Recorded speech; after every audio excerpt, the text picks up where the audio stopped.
Just hungover. Only anger kept me going. I can't tell reality from dream anymore, but it seems I have an imaginary editor to help me. She's an old woman in a funeral dress. I call her Rose took a day from me. I had less than 12 hours left to meet the kidnapper. All I could do was get Barry into the car, work something out once I got on the road. Barry was out of it. He was way too heavy to carry. You're right. I deserve more money. I'm so handsome. Welcome to the Oh Dear Diner. What can I get you today? Coffee? I couldn't work up much hate for Rose. Something had used her to get to me and left its mark. First refill is free. Milk and sugar on the counter there. Would you like to hear today's specials? Thank you. A nice day. Come back soon.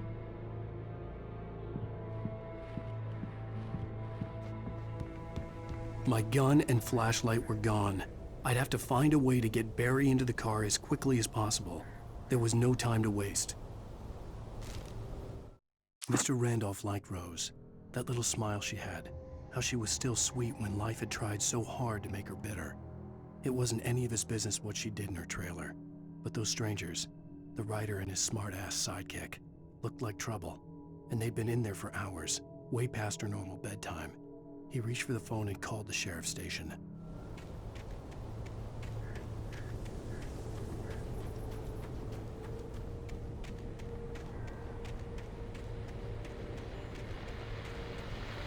I just stepped outside to catch a breath of fresh air. Let me tell you, the weather's getting heavy. Nights like this make me especially glad I'm here talking to you and not home in bed. Once the weather takes a turn like this, I can't sleep at all. It's all tangled bed sheets and dark thoughts, punctuated by the occasional plunge into nightmare. Is it just me? Well, perhaps it is. But I hope I can make the night a little bit easier to get through. Caller, you're on KBF FM. Hey, Pat, it's Walt Snyder. What's on your mind, Walt? Well, I ain't the way you are, but, I can't sleep either, you know? I just been staring out the window here, trying to make sense of it all, but, I ain't been drinking either, you know? Well, you sound like a man with a problem, Walt. I had argument with Danny. You know Danny, and, then I got in trouble with the law, you know, and, I'm just, well... I heard something like that, Walt. Yeah, well, you know, Danny's my best friend, and, they let me out on bail today. And now I'm just alone here at the window, you know, waiting. Man, and there's something in the air tonight, man. I was just outside looking up at the sky above our broadcast tower thinking the same thing. What are you waiting for, Walt? I don't know. You know, something's gonna happen. You know, I think I better go. Well, Walt, maybe... No, thanks, Pat. Well, good luck to you, Walt. Hang in there. Let's take a little break, folks. This weather's really something else, huh? How can I be sure you'll walk away?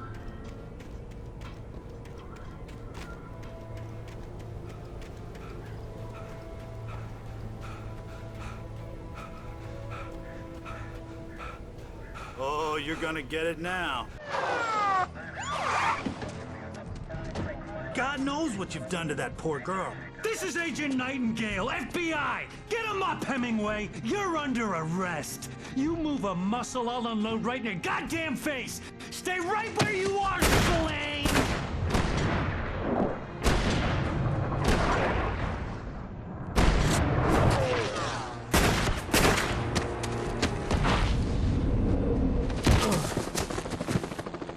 What are?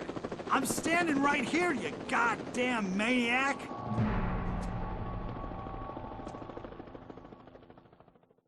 I hated to leave Barry behind, but there was no way I'd miss my appointment with the kidnapper. Give it up, Mr. Wake! Come on! Take it easy!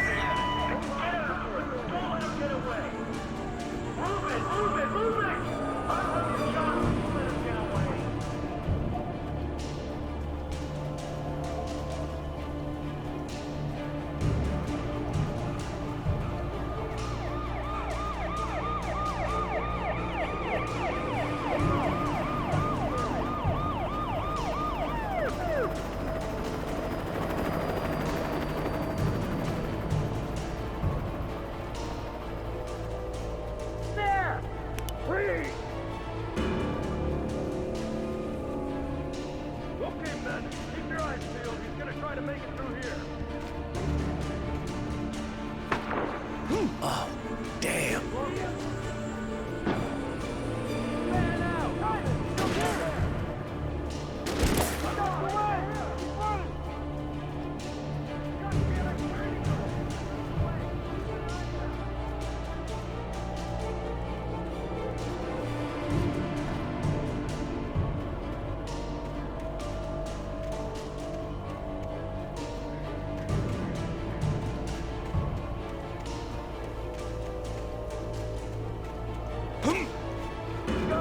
Come on, guys.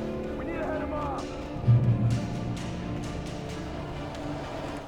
For decades, the darkness that wore Barbara Jagger's skin slept fitfully in the dark place that was its home and prison. It was hungry and in pain. It dreamed of its nights of glory when the poet's writing had called it from the depths and given it a brief, terrible taste of power and freedom. The rock stars had stirred it from the deep sleep the poet had sunk it back to in the end. When it sensed the writer on the ferry, it opened its eyes.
Rose didn't know how the strange old lady got in her trailer, and she looked wrong somehow. The woman showed her teeth in an approximation of a smile and traced a finger down Rose's cheek. "Pretty girl," she said. Rose felt as if she was falling asleep, but her knees didn't buckle. The crone spoke in a whisper, her words ice cold and dark in Rose's ear.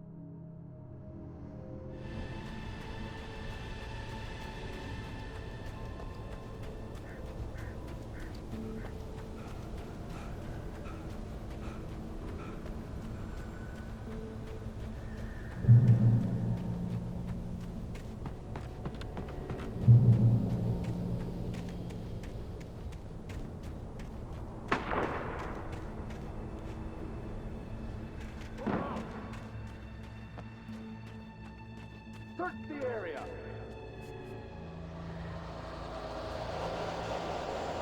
Stay sharp. This way.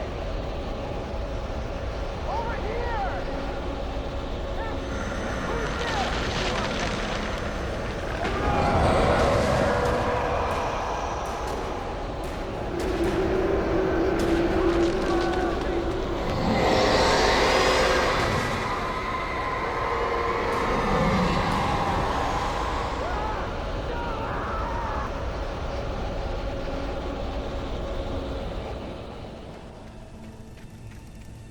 This horror was everywhere I went, circling me. The cops didn't stand a chance. They were after a writer, not a monster.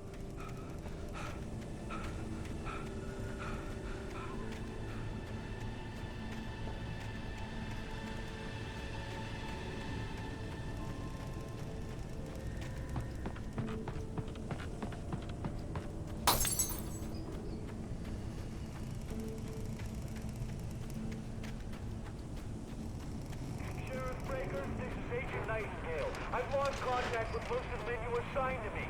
It's Wake's doing. Wait, are you seriously telling me that geek writer just took out my deputies? Are you kidding? I mean, have you seen this guy? He wears a tweed jacket. Over.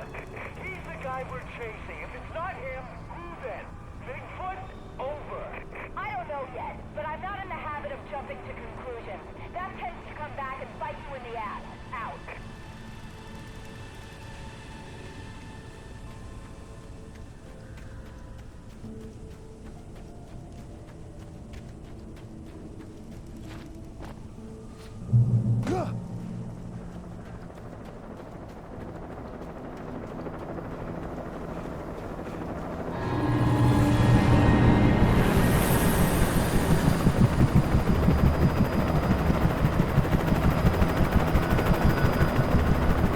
you on the ground.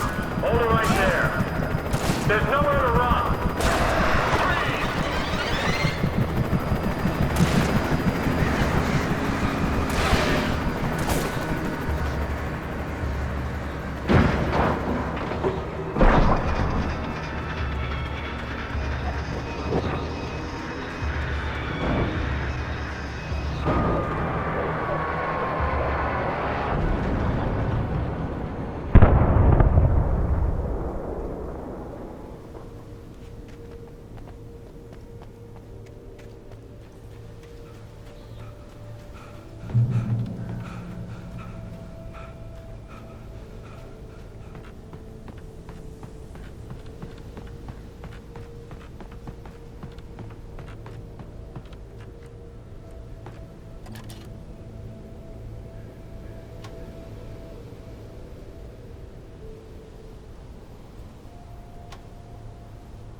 This is James. Mulligan, Thornton, come in. Over. Thornton here. James, we got both Wheeler and Rose in custody. They didn't put up a fight or anything. Why, they were... Hey, what are you... Come on! Sit down and give me that. James, Mulligan here. Over. Go ahead, Mulligan. Over. We got Wheeler and Rose here. Wheeler's drunk or hopped up on something. Speaking of which, that Fed had a pretty distinctive whiff of Otis Scotch about him, if you know what I mean. Over. I don't have anything on that, Deputy Mulligan. Over. Well, whatever. Anyway, Rose is just being plain weird here. You better get Doc in to take a look at both. Over. Gotcha. You better get them here quickly. The, Fed's gonna want to interview Wheeler. Over. Oh, yeah, I'll bet he does. Looks like they have a lot in common. Mulligan out.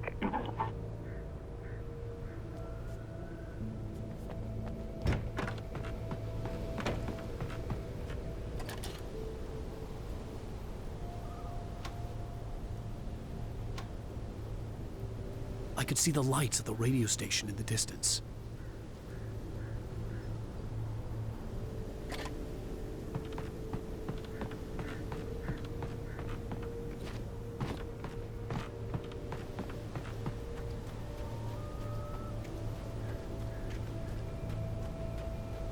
I imagined that the broadcast tower in the distance was part of the local radio station.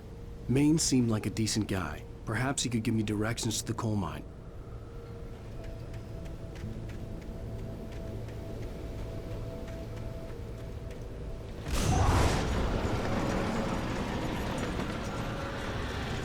Unnatural shadows clung to the gate. The darkness that was after me was trying to stop me. I wouldn't get through without a light.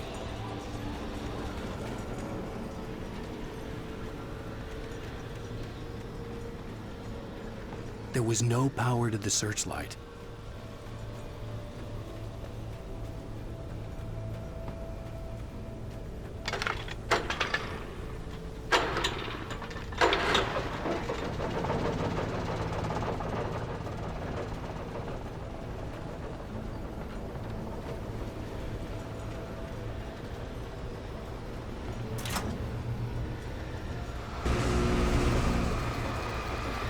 The old generator conked out.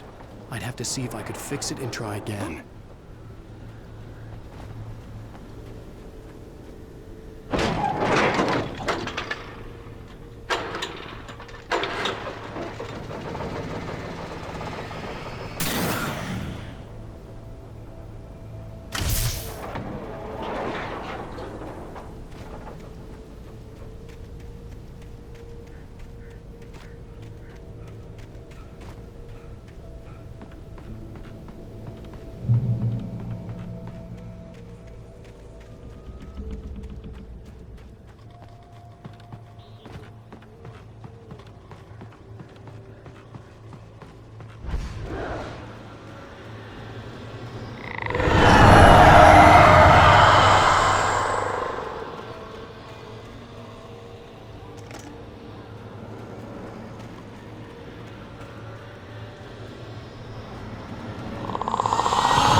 It took me a moment to recognize the flashbang grenades.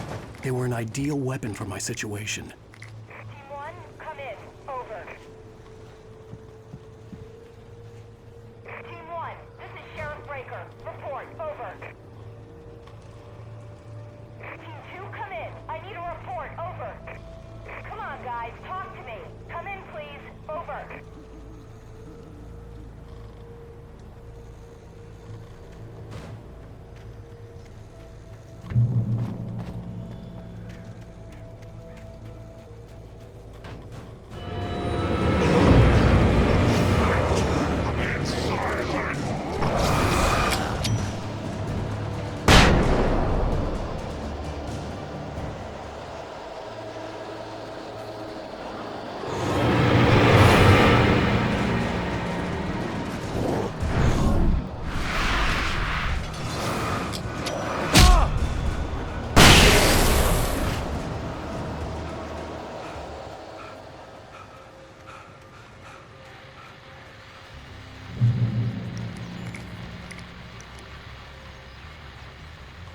And here's another call.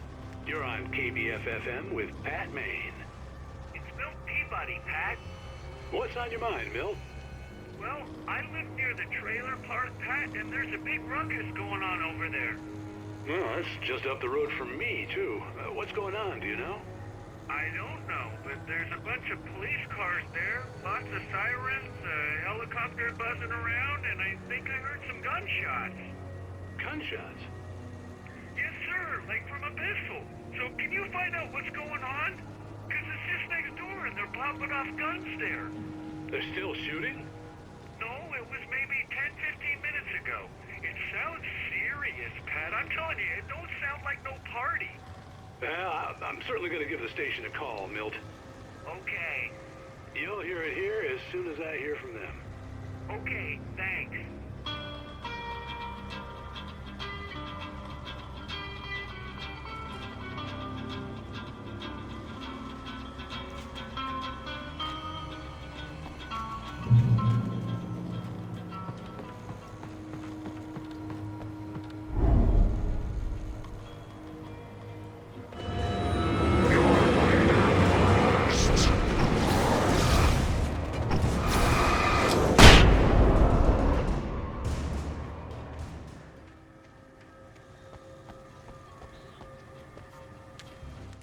Touched by the dark presence, Rose was lost in a dreamland where everything was drawn in black and gray crayons.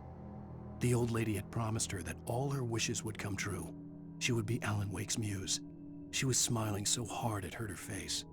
She crushed a bottle full of sleeping pills into the coffee.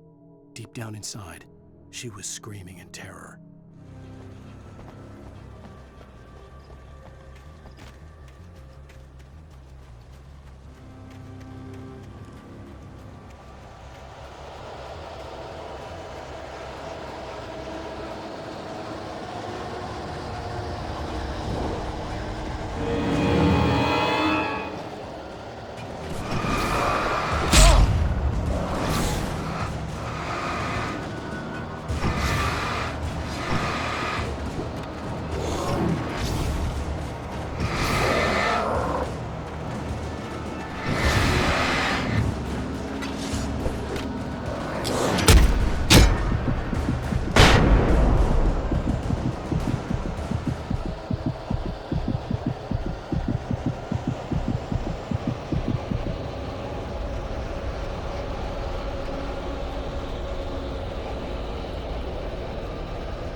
To get to the coal mine.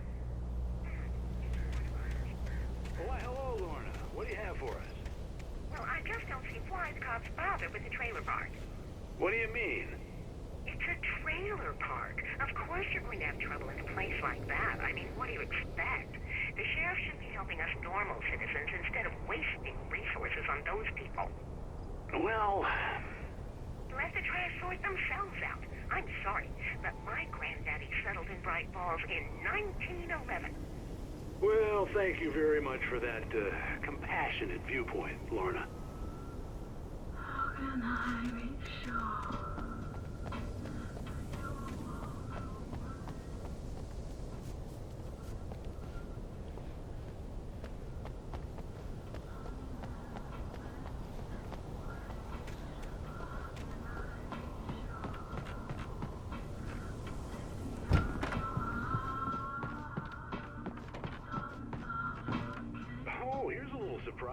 The famous writer Alan Wake just walked in. Folks, I'm going to see if I can talk him into an interview. Come on in, Mr. Wake. Oh, I'm so glad you could find the time to do this, Mr. Wake. Nowhere to run now, Dan Brown. You back away from me. Don't hurt it. Whoa. Everyone calm down. Put the gun down. We're all friends here, right? Cool your jets, Nightingale. We got him. Judas Priest! What the hell's the matter with you? There's a civilian in there.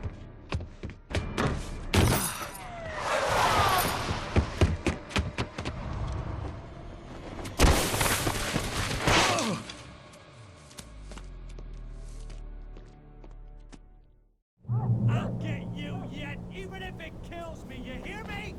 You hear me, H.P. Lovecraft? I had fallen off so many cliffs it was ridiculous. That's what you get for naming a book The Sudden Stop.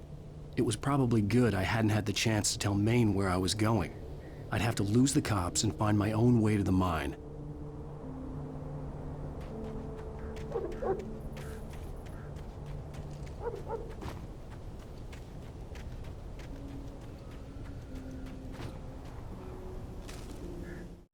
Nightingale stared through the broken studio window into the dark woods. He turned around, started to walk out, but Maine grabbed his arm. "Young man, you almost shot me. You don't shoot off rounds at people like that. What's the matter with you?" Nightingale shook his arm free, marched out. His cheeks burned with rage and humiliation.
Danny had stepped out, but what stumbled back in was something else. Something alien. A monster. Walter tried to kill it, first with his fists, then a chair. It wouldn't die. Instead, it kept coming, unaffected by the beating it had taken. After Walter managed to kick it down the cellar stairs, fear took over. He ran, got behind the wheel, gunned the engine. The booze wouldn't make him forget, but he knew he had to try.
There was no sensible reason for the power company work lights to be here. It was almost as if they'd been left for someone like me to use.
The bulldozer's engine roared to life. Mud and rocks flew as it fought for traction.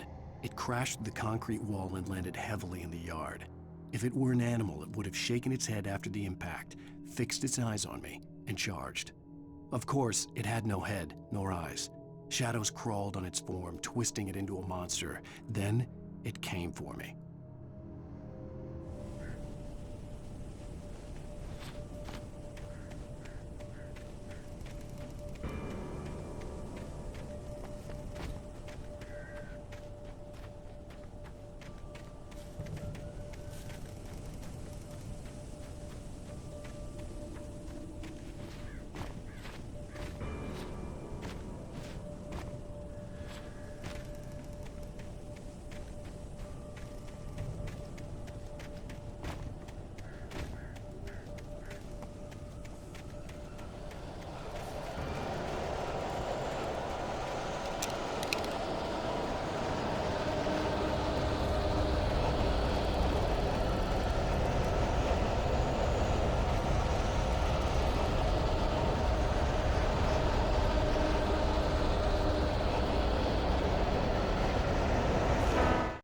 Sarah trusted her gut, and her gut said Agent Nightingale was an asshole. He felt wrong, and it wasn't just the smell of stale booze. It was in the way he flashed his badge, pulled rank, the look in his eyes when he wanted answers. Where was Alan Wake? What was this about an accident? Where was his wife?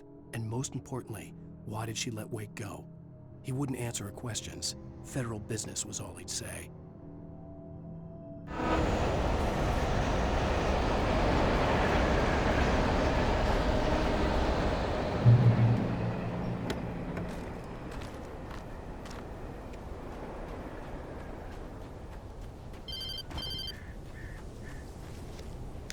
Hello? The most stubborn man I've ever met. Alice? Alice? Alan, I'm so afraid. He keeps me in the dark. Please help me. I look at you, Alan, and it's not you. Something else. Looking out from behind your eyes. Alice, I'm here. I'm so alone here. It's all gonna go to hell. You need to be careful. Cooperate. The connection had been terrible, but that wasn't the only thing that hadn't been right with the call. She sounded wrong somehow, but she had called me. The pipe wrenched itself loose from the bridge's steel framework. Wrapped in darkness, it floated in midair, twitching. For a moment, I didn't understand what I was looking at. The heavy object lurched at me with impossible force. I threw myself out of the way, but just barely. When I turned my flashlight on it, it shook in a dark rage before it flew at me again. I could see a railway bridge up ahead and a warehouse of some sort on the opposite shore. I hoped I could find a car from there.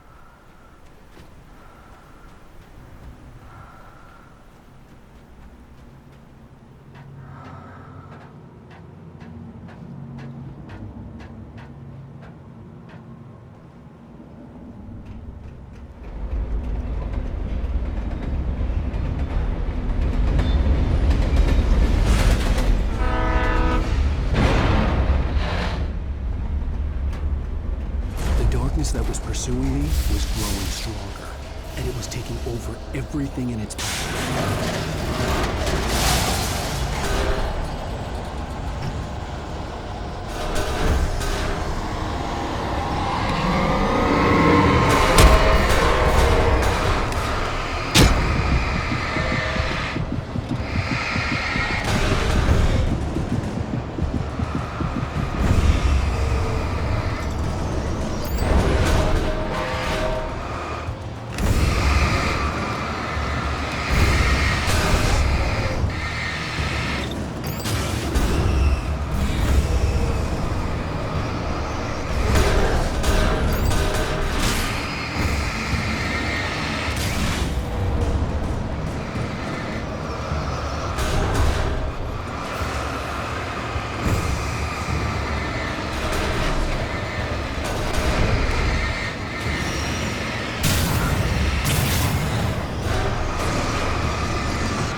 Even after all this time, hearing the Night Springs theme caused a surge of conflicting emotions in me.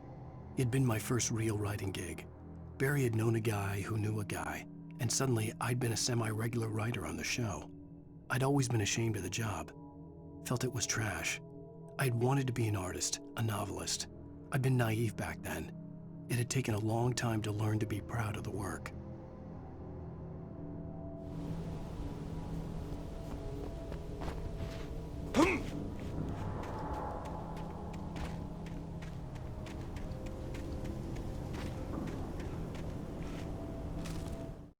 slammed the door shut right in his smug face. He pleaded for me to open the door. True to form, the asshole actually thought I would obey. I had no sympathy left, no guilt either, not for him. I took a moment to savor the scream. I bet I had a smile on my face. It was all that I had time for. The dark presence was inside the lodge with me.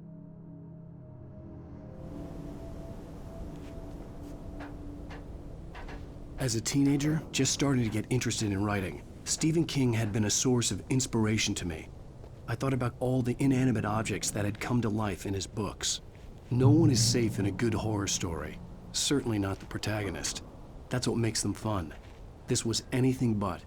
The darkness could possess anything, and it was getting closer.